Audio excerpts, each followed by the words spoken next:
Yo, What's going on, man? All right, what's up? What's up? I got it. Thank you. What's going on, man? How you doing, brother? I'm straight, man. You can see me and hear me clear.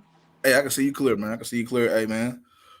I want to thank you for coming on Underdogs of the World podcast, bro. We appreciate you, man, for No real, problem. No problem. man. I'm saying, well, I'm excited. I'm excited, man.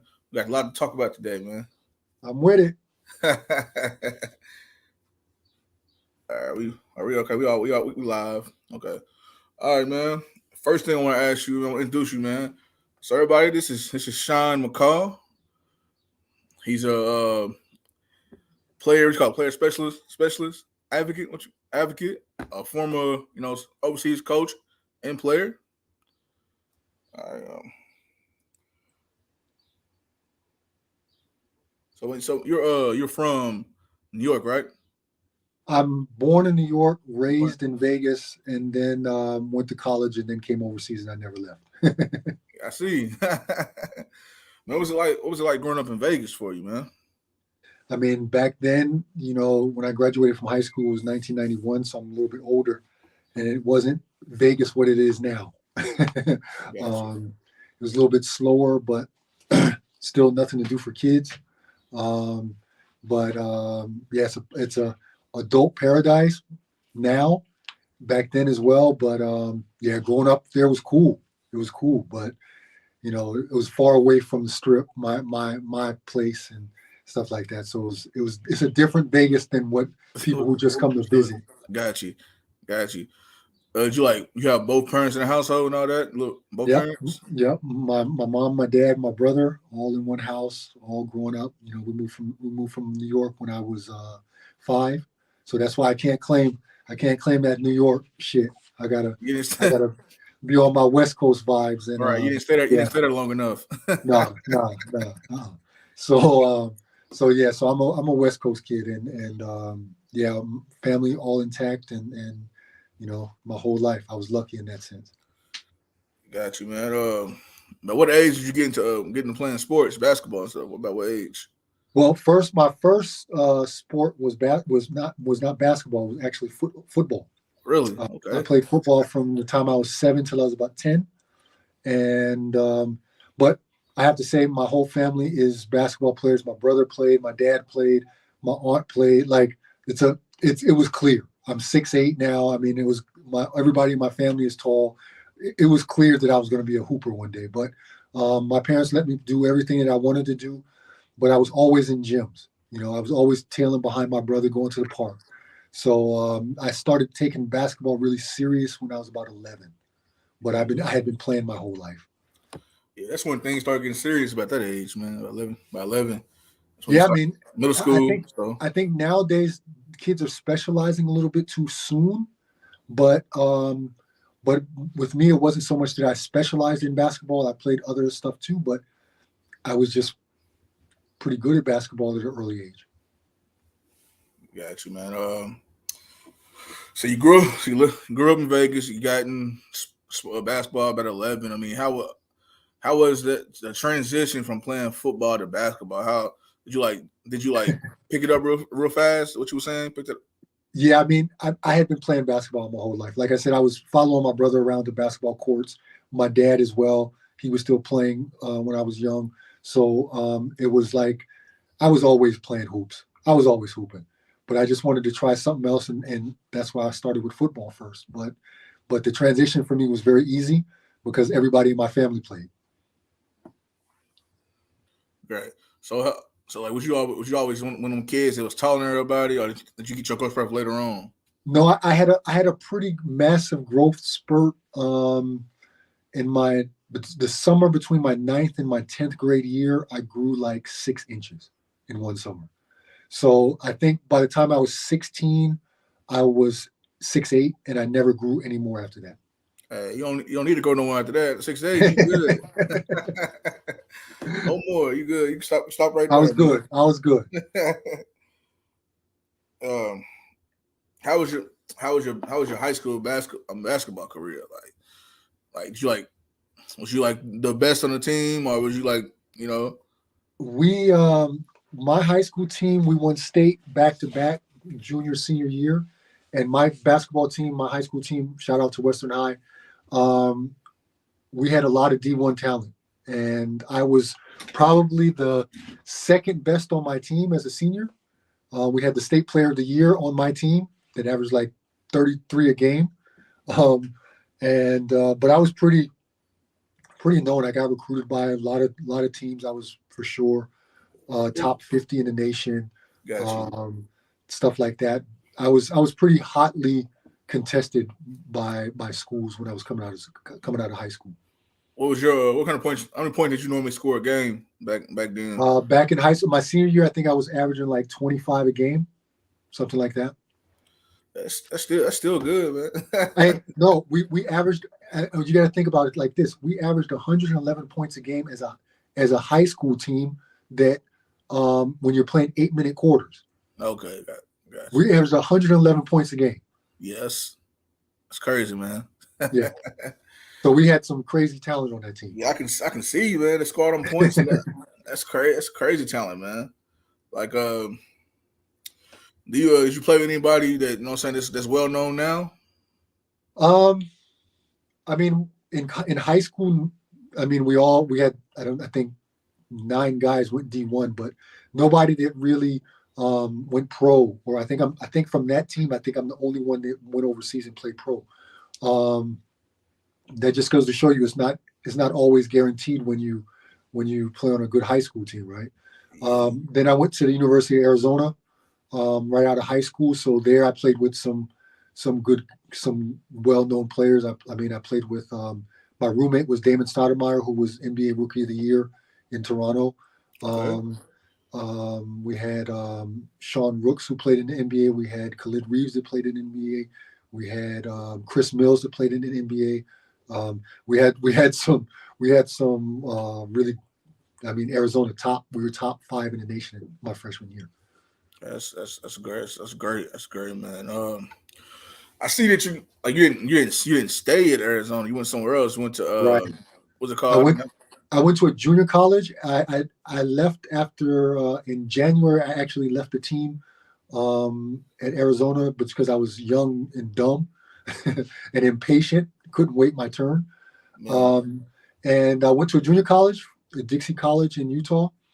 And when I left Dixie, a lot of the colleges that recruited me out of high school recruited me again out of junior college. But I I really only had 2 years left, and I wanted to be the big fish in a small pond. I was like, I don't want to waste 2 more years. So I ended up going to Southern Utah University, and that was one of the best moves I could make. Very mid-major type school. We were independent back then. We weren't even in a conference back then, but it gave me everything that I needed to develop my game to be one of the key guys on the team to prepare me for later. So I had 2 fantastic years. I was honorable mention All American. I was my senior year. I did very well for a mid-major, very low mid-major school, and yeah, and that was my career. I'm in the Hall of Fame there. I had a really good career there. man, sometimes, man, JUCO is the best route to go, especially nowadays, man. Like Yeah. everybody goes to JUCO, man. Like a lot of people, that guy, what's his name, Joe Hampton from last Century So basketball. he, He yeah, put up a season, ain't yeah, and sometimes it's a lot of like that when guys leave D1 programs and don't want to go to another D1 and sit out a redshirt year. That's what I did. That's why I went to a JUCO, because I didn't want to sit out another year. And that's a very viable option for a lot of guys to go to JUCO. Now it's a little bit different with the transfer portal. Um, so now if I had to do it all over again now, I would have left Arizona, got in the transfer portal, and I would have gone somewhere else like that. But back then there was no transfer portal. So, how do you feel about this new NI? Is it called NIA? You know, what I'm saying, college players getting played. How you feel about that? I mean, name, image, likeness. I think it's great. I think I'm very pro player, and the NCAA has been making money off players' backs for a long time, and it's only right that players start to capitalize on their name, image, and likeness. So I think it's a little bit too much right now. I think it's like kind of like Wild West. Everybody's throwing a lot of money out at these kids. Maybe a little bit too fast, a little bit too much money. Um, but at the same time, in some ways, it's keeping them in school, you know, and guys are not trying to go to the league as fast because they can make a lot of money in through college. NILs. Yeah. So, in that sense, it's good for college basketball, but I still think it's a little bit too much, too fast for a lot of these kids.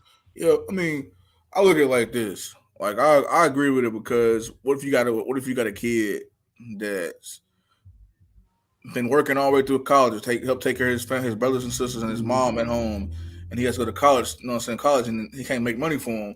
That Yeah, way, he can still you know what I'm saying take care of them yeah, at college, and they still be good. You know what I mean? yeah. That's what I like about it. Cause I some mean, guys really need it. You know what I mean? especially for those guys that are guys and girls, I should say, that are not going to make it to the league. You kind of know there's players that are just not going to be good enough to make the league. But if they can capitalize off their NIL deals, they can take care of their family. They can be set up for a good amount of time, even for life if they do it smart.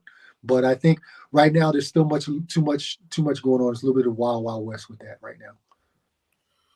Yeah. Like I said, I just think about you know what I'm saying the kids that really you know what I'm saying that really need the money. You know what I'm saying Mhm. it's a great opportunity for Yeah, them. for sure. You know, because I mean I could imagine you know what I'm saying how being you know what I'm saying coming from a poor family and have to go off to college and you Yeah, know you got to focus on school and basketball and whatever sport you're playing. And then you also have to you know what I'm saying worry about your family at home too, how they're yeah, doing, how they're eating. So I think it's just I'm saying the guys now they're blessed, man. yeah, Had that opportunity, man. for sure. But back to you know to the JUCO or whatever. I seen where I look online. I seen where you went to the NBA draft. You just didn't get picked up. Or Yeah, yeah. There was the lockout, so there was nothing going on, and that's why I decided to come overseas. so she's that was I just what is it? How different? I mean, what is it like playing basketball overseas? Like how hard was it to get into? You know what I'm saying getting used to you know what I'm saying the language barrier Yeah. and where did you go? Where did you go first when you first went over there? After college, I came to Austria, and I played in Austria for a total of 5 years. My first 5 years out. But I mean, playing overseas is great, man. The only thing is you got to just be open. You got to be. It's different. It's a different world over here. It's not like back home. It's if you expect everything to be like back home, you're not gonna last long over here. But the ball is different. Of course, languages are different. Living is different. So you have to be able to adapt to that pretty quickly. Yeah, I bet I couldn't imagine, man. It's not for everybody. It's really not for everybody. But for someone like me, I mean, I've been living over here in Germany now, in Europe period for 28 years. I lived in 6 different countries, and and I found a home here in Germany. And it's not for everybody. It's really not. But for me, for my family, for what I was trying to do, it fit. But why not come back to the states? I mean, what how why not come to the states and what was your situation? This must have been really good to stay over there. That's a So good question. Um, for me, I think the most important factor why I never tried to come back to the NBA or anything or anything like that was I broke my leg my first year overseas. oh, I had damn. been here. I had been in Austria for 2 months, and normally it's in your contract if you're injured for more than six weeks, they pretty much just bandage you up and send you home. But I was incredibly lucky that the team offered me a new contract to stay for the next season because they really liked me and they paid for everything and still continued to pay me even though I was injured, and that changed everything. So I wasn't sure if I was ever going to really be able to play again. So of course I stayed, and that year that I was out, that really changed my whole perspective. I don't know if I had never broken my leg in a game, I don't know if I would have stayed here as long as I did, because I don't know if I would have embraced the culture, if I would have experienced the things that I did while I was injured, had I been fit.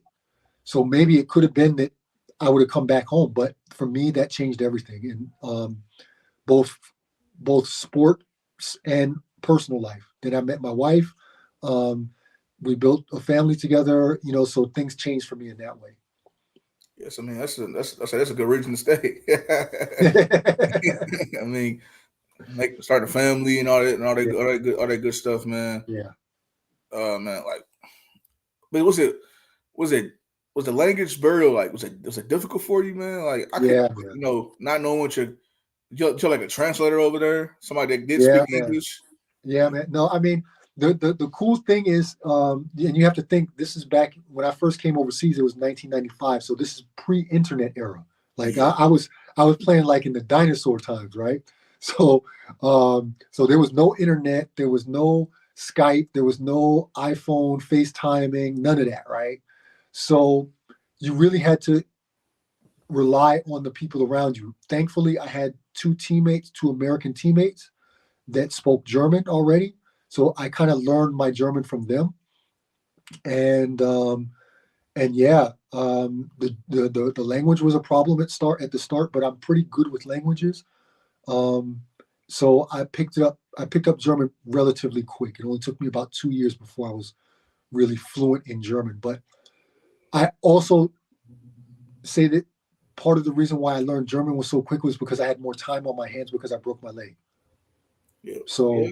So that helped me. Me breaking my leg was a blessing in disguise, man. Yeah, I was just gonna say that blessing in disguise. Yeah, like able to, saying to, relax and, Yeah, learn a language and stuff like that, man. yeah, So they gave you a really good opportunity, man, to learn that, man. That's what's up, man. Say how how many points did you average a game your second year? my first year I was averaging like 27 before I got hurt, and then my second year was really bad. I went from like averaging 27 to averaging 15, and that's really bad for a foreign player, right? Like foreign players, you're looked at to do all the scoring at that time, and so I wasn't totally fit from my broken leg. I didn't realize it then, but my body had rejected the metal and the screws that they put in my leg to help stabilize it. So my whole second year, I played pretty hurt, and I didn't realize it. I mean, I realized I was hurting, but I didn't realize how bad it affected me, and my points dropped tremendously. And after my second year, I thought, hey, this team is never going to offer me another contract. I played like shit all year. I mean, 15 points is not bad, but compared to what I was doing before, I wasn't even close to the same player. So after my second year, they offered me another contract for 2 more years, and then that allowed me to heal more. And after my second year, my third season was better. I had surgery to take the nail out in the screws, and then once my wound healed after a couple of weeks, I was back to normal. So my third and my fourth year were really, really good seasons. That's great, man. I'm glad you was able to come back and bounce back from Yeah. that injury, man. And and you played from what 95 2008, right? Yeah. Yeah. I was 34 when I retired. Yeah. Did you retire because did you like see yourself like did you feel yourself slowing down, and Um, I got a lot of pride, man. I'm a dude that doesn't do anything because of money. Nothing that I do is because of money.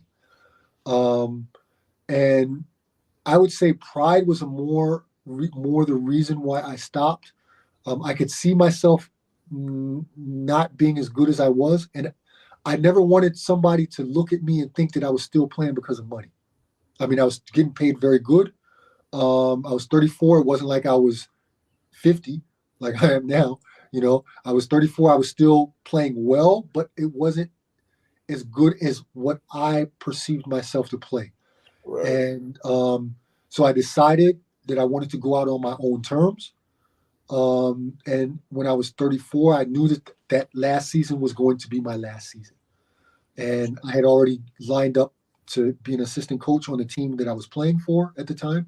So I was going to be my last season, and then I would come on as a coach.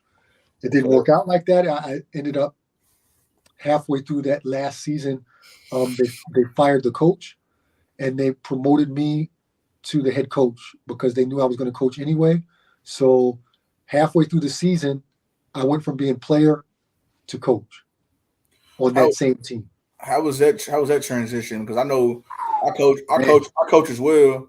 And I know my first year coaching, I coach, man. It was just like it's so different from yeah, doing it yourself, and you trying to teach your kid how to do what you used to do. It's yeah, different.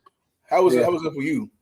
I mean, to go on a pro level, I mean, that's almost unheard of that someone does that. That they take a player that's that and make them head coach. That never happens, right? So, of course, it was an overnight kind of thing. So, of course, the adjustment for me was tough because I was so used to seeing the game as a player and not as a coach. Even though I knew I was going to be a coach one day, I prepared myself for that as well. Um, but when you're thrown into the fire, you either sink or swim, Yeah, you know.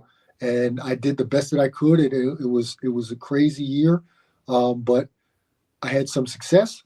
But it wasn't easy. It wasn't easy at all for me, and it took really about a year and a half for me to really get the game as a coach. it's man, it's It's definitely different. different, man. It's so Yeah, different. yeah. I've got 1 year of coaching in. I'm playing a coach. I play a coach again. I played football growing up. That was my sport. I played basketball as well. Football was my thing. You know what I'm saying? I'm not very tall, so I stopped growing. Everybody shot up and got past me. So after 8th grade I was done. You got stronger though, huh? Yeah, I got stronger for sure. Yeah, there you go. I was short. I wasn't. I'm 5'11", so I mean I'm over average height, but still like it's not for my position, defensive lineman. It wasn't cutting it at 5'11". So Right. you know what I'm saying. But so you got how many kids you got, man? I got 3 kids, man. 3 kids. I got 3 kids. How old are they? My oldest is 22. Then I've got a 18-year-old and a 12-year. She's almost 13-year-old. Okay, cool. Um, y'all would come back and visit or anything like that? I visit a lot. Actually, I don't come home very often, and sadly, really the only time these days that I come back to the States is for funerals. That's really the Yeah, only time because I retired from coaching 7 years ago. I'm a teacher now, and I'm a counselor at a school here in Germany where I live, and I've got a full time job. I've got 3 kids. I've got a wife. I got a house. So I have my family here. I have my life gotcha. Yeah, here. So there's not a lot for me back home. My parents are both have both passed away. My brother is still alive. My brother lives in Denver. He comes to visit me here. So there's not a real reason for me to go back home, really, you know. right. So I mean, I have the same vacations as my children do.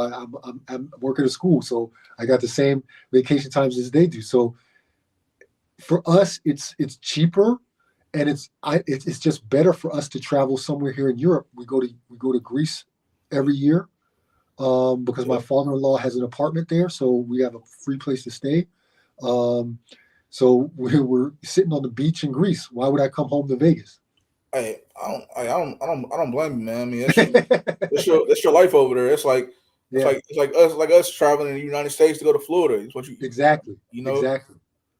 It's crazy Yeah, because if I think about it, I've lived overseas. I've lived overseas in Europe longer than I lived in the States. that's crazy. Yeah. I That's lived. crazy. I Yeah, grew it's up in all the States, yeah. but I That, left. I left as a young man. I was 22 when I left. I've lived 28 years in Germany or in Europe. I'm about yeah, to turn 50, yeah. right? So I've That's spent definitely more time in Europe than I ever spent in the States. yeah. That's definitely your home now, man. Yeah, yeah. Play player player coach advocate. Like what explain what that means for everybody that's watching. But So gonna watch. It's been a process. I call myself a player educational specialist, and what that is basically an advisor, a consultant that tries to help players who want to come overseas. A lot of them, they don't have the information that they need to be successful overseas. Agents are not telling them a whole lot, and if you don't know somebody that's been overseas and played overseas, it's going to be hard for you to find information. So what I try to do is I try to be available for players that would like information about coming overseas. I'm not an agent. I'm not a coach anymore. But what I do is I educate them on what to expect, what to look out for, how to look for jobs, how to look for an agent. You need a basketball resume. You need a highlight tape. I advise them on the things that they'll need and to help them succeed. And I think it started a couple years ago when I wrote my first book, Same Name, Different Game, which is basically a guide for pretty much Americans who want to come overseas to let them understand what it's about. It has some stories in there from my career, but it's a lot about what to expect. And that's something that I didn't have when I first came over here. And I think players that either coming right out of school or someone who hasn't played since college that wants to come overseas, um, without a lot of information, you're not going to get very far. And that's what I try to do is to help players. That's what that's what's up, man. How different is the game? Like I know it's still basketball, but how different and the game is from over here in the States. Yeah, man, that's exactly why I named my book "Same Name, Different Game." It's the same game we've been playing since we were on in our diapers. This is you were playing on the street courts. It's the same game. It's basketball. Put the round ball in the round rim, right? But it's different. It's different over here because it's not just about basketball. For example, I'm American. There are certain expectations that teams over here have for their American or their foreign players. Those same rules or expectations you may not have for the German guy that plays alongside of me because I get paid more than the German guy probably does in some cases. So it's not just about hooping. It's about getting along with people that have a different advantage than you do. Um, it's about the culture. It's about knowing how to talk to sponsors. It's about a lot of different things than just pure hooping. And if you come over here and think, okay, I'm going to come over here and I'm going to shoot the ball 30 times and stuff like that, they'll send your ass home quicker than you can bat an eyelash. So it's a lot about adjusting your game, adjusting to the talent level around you, adjusting to the culture, all the off the court stuff, language. It's more than just the simple. I'm going to come on the court, put on my shorts, and I'm going to ball. It's more than that. Gotcha. What is something you wish you would have known when you Oh, first came over? oh, that's a good question, man. I think the main thing, what I try to tell a lot of players right now when I counsel them, that it's not as easy as they think it is. A lot of people think that coming overseas is very easy and that anybody can do it. But if everybody could do it, everybody would be here already. It's not a Yeah, it's a select group of people that are able to come over here, make money, and do the things that I've done in my career as well. So I know guys that are way more talented than I was. They couldn't make it over here. They couldn't make it. Two so years, they were done. yeah, so it's Um, more. It takes more than skill to play yeah, overseas. That's what you're yeah, pretty much man. saying. A lot more than just skill. A lot more than just skill, man. Uh, I mean, what would you tell? What would you tell you? You can go back in time and like, okay, you met your younger self. How would you prepare your younger self to prepare for European ball, ball overseas? I don't know if I would change anything because that's the funny thing is I advise many players on what to do, what to look out for, how to act, things like that.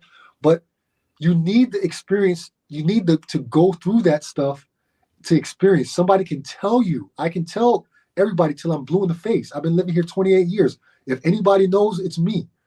But you still have to experience that. You Yep. still have to make those experiences for yourself. And I don't think I would change anything because in truth, I think I handled myself very well to adapt over here. I'm a very open person anyway. So like I tell everybody the biggest key is to be able to adapt and not think everything is going to be like it is back home, whether it's the basketball or the off the court stuff. So I think if I was to tell my younger self anything, I would say just keep being the person that you are. Okay. Okay. Man, how was it getting used to the food? Food. That's my That's thing. seriously, that's also a part of the experience of being over here because you're in a totally different country. You're in a totally different culture. Even McDonald's tastes different over here than it does back home. Like it's totally different, man. So you can't just turn your nose. This might sound funny, but if you go to a team dinner and you turn your nose up at the food because you don't like it, you don't want to try it. People watch that shit. That will be a reason why somebody will send you home because you're dissing their culture, you know. Yeah. So again, I can't say it enough.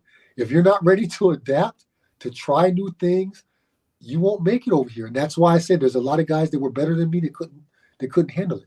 I tried everything. I'm not a picky eater anyway, but if you put it in front of me, I'm gonna try it once. If I don't like it, and the people over here appreciate the fact that you're willing to try it. You may not like everything, but as long as you're willing to try it, they respect that.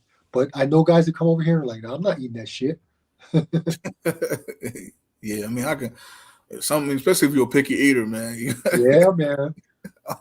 like me, I get sent home. I'm a picky eater, man. I mean, I ain't gonna lie. I miss soul food. You know, I miss all that kind of stuff. You know, that's if I could say like what I miss about home, it's actually only food. I only miss like the comforts of home. You know, I miss here all the grocery stores close at 9:00 p.m. Okay. You know, you're not going shopping at 11 o'clock when you got the munchies. No, you better get that shit at 8:30 at night and plan ahead that you're gonna get the munchies. Like it's different over here, right? Yeah, So I miss like the comforts of being able to go shopping at midnight, you know, stuff like that. I miss food. I miss soul food. Man, I ain't had chitlins in about 30 years, man. Like you know what I'm saying? Like I miss like some of those things that you can only get back home. Yeah, I can tell my wife how to make greens. They got greens out here, but it ain't like greens back home. It's not the same. Nah, You know, it's just different over there, man. it's different, man. It's different. So, I mean, they're totally different. So you recently interviewed, you know what I'm saying, Coach Mosley, man. Yeah. How was that conversation? What was that conversation like, man?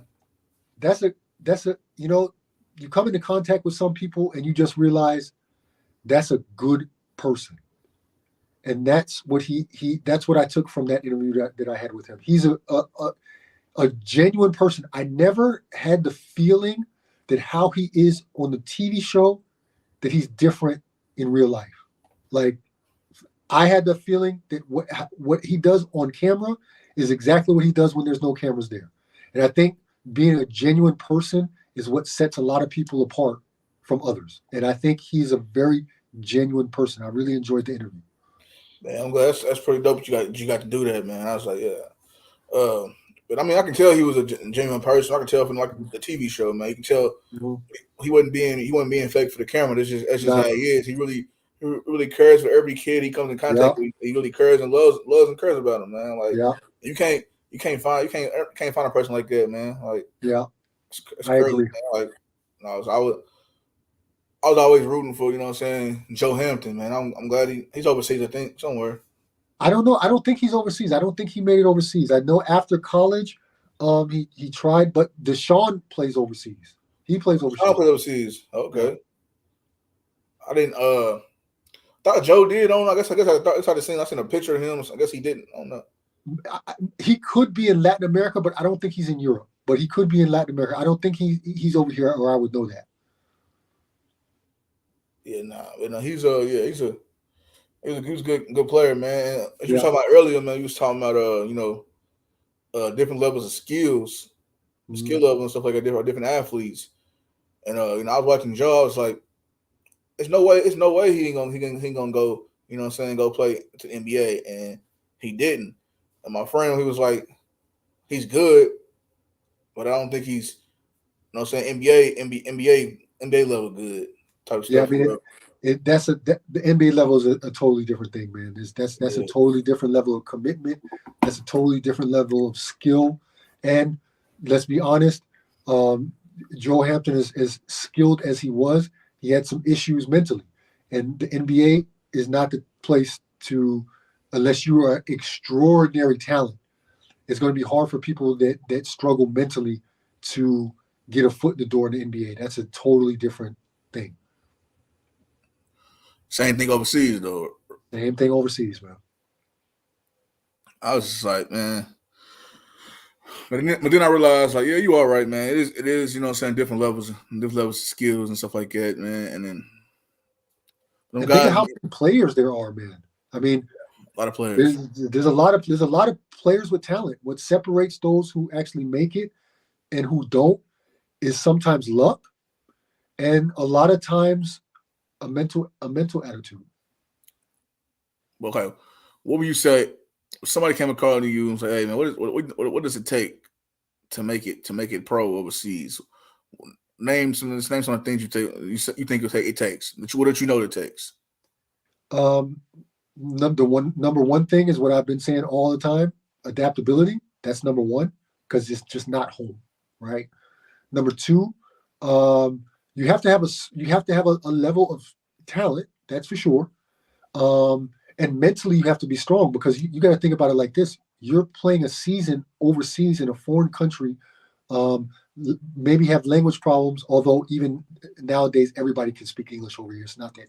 It's not like in the '60s where people didn't speak English overseas. But um, the problem is that you are alone in a foreign country, and mentally that can be tough.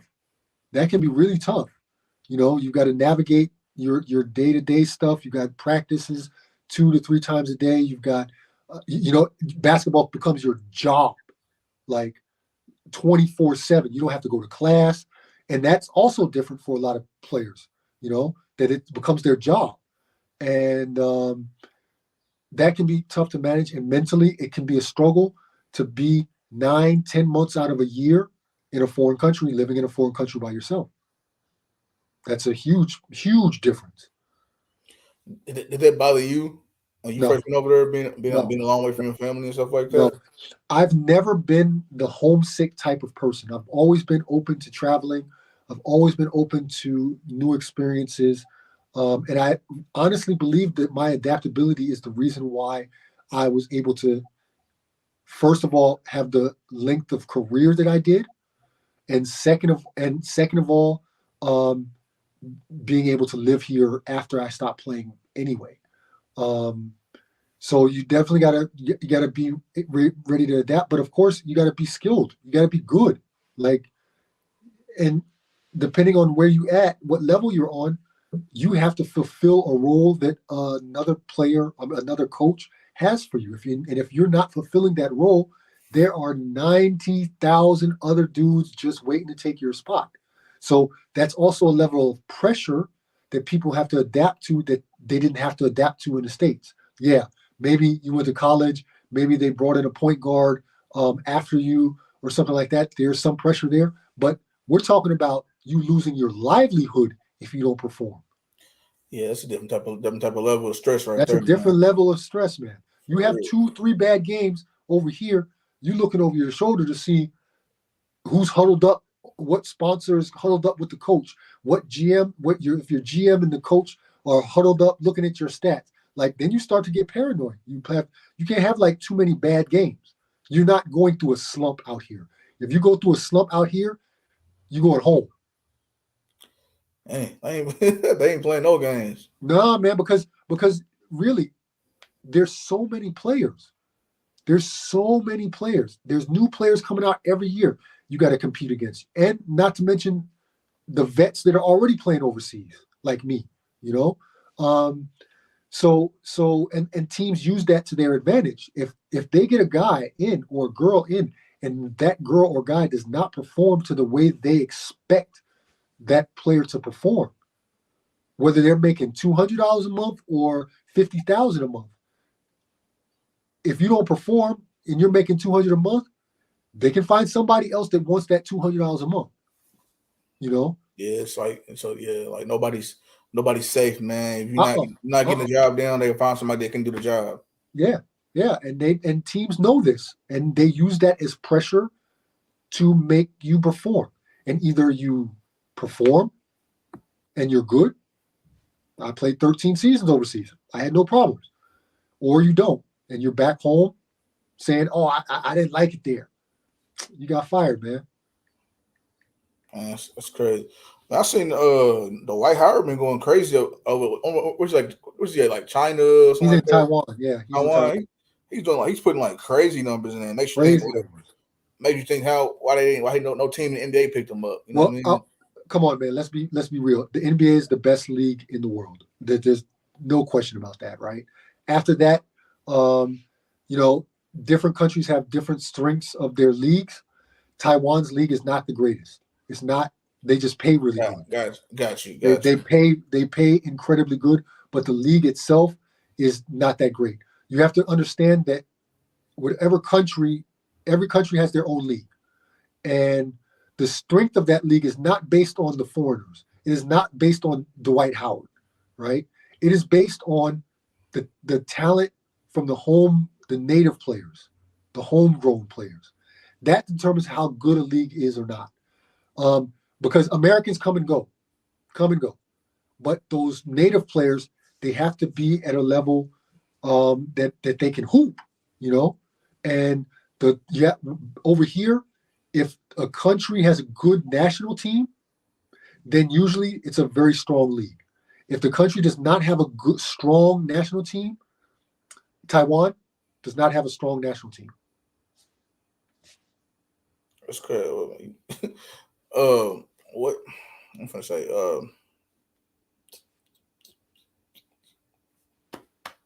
I'm trying to thought. My bad, man. No problem. Don't worry, I'm here. I was trying to thought. Who would be your Mount Rushmore players today? NBA? In NBA, yeah. That are still playing right now? I mean, they only got to be playing right now. Just anybody, any generation. My top five? Top five. Mount Rushmore? Okay, I'm an old head, so you know I'm gonna throw Jordan out there first. Yeah, okay? I know he was coming. I know for sure. No discussion on that one. Okay, definitely got to put LeBron in. There you go. I'm not being player specific. I like position specific. I'm just playing my top five.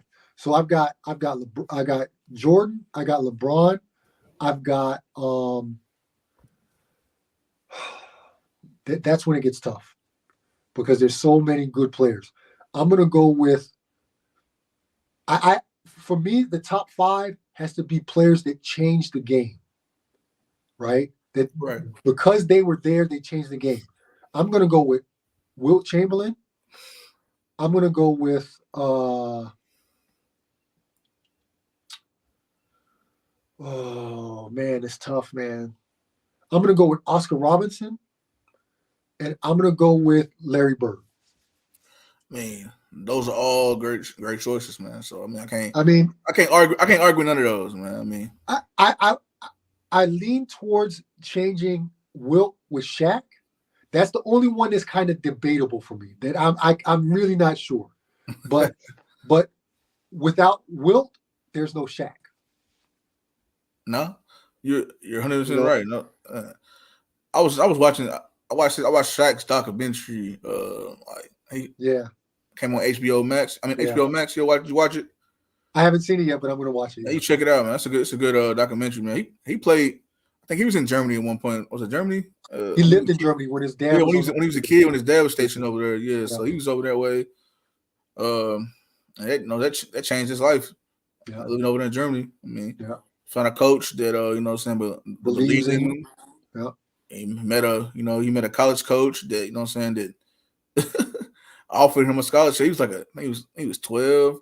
And he was like 6'10" or something like that. Like, Yeah. he's enormous. That's just crazy to be that big, man. I got a funny story for you about Shaq. I played against Shaq when I was in Arizona. Oh, Um, really? yeah, I was a freshman. He was a sophomore, and he's 1 year older than me. And we went out to a club after the game. We won. I got in that game, but he had already fouled out. It was a Christmas tournament that we had in Arizona, and he we went to go pick him up. I was with Chris Mills, who later played in the league, and he knew Shaq. So we went to his hotel to pick him up. And the dude, this is prime athlete Shaq. This is like no body fat Shaq, like Yeah, he was. athletic as I don't know what, but he was still a human monster. He was such an incredible physical specimen. When he opened the door, he had his shirt off. He opened the door. It was like you couldn't see nothing that was inside the room because he was covering everything. But a super cool dude. I mean, just everything you see on TV with him, genuine. Another one of those genuine people, you know. Man, he's one of my favorite players, man. Shaq is, man. Yeah. Like, everybody, I mean, like I said, at first I was one of them, them kids that was taller than everybody growing up as a kid. So I thought I was gonna be 7 foot. But man, it's been great talking to you, man. I learned a lot from you, man. But we're running out of time today, man. That's all I got time for today. I appreciate you coming on, man. No problem, man. The video it'll be on YouTube, and I'll send you the clip too when it's done or whatever, man. But I appreciate you coming on and talking to me, man. No problem, man. You stay blessed, man. Thank you. I appreciate it, man. Problem.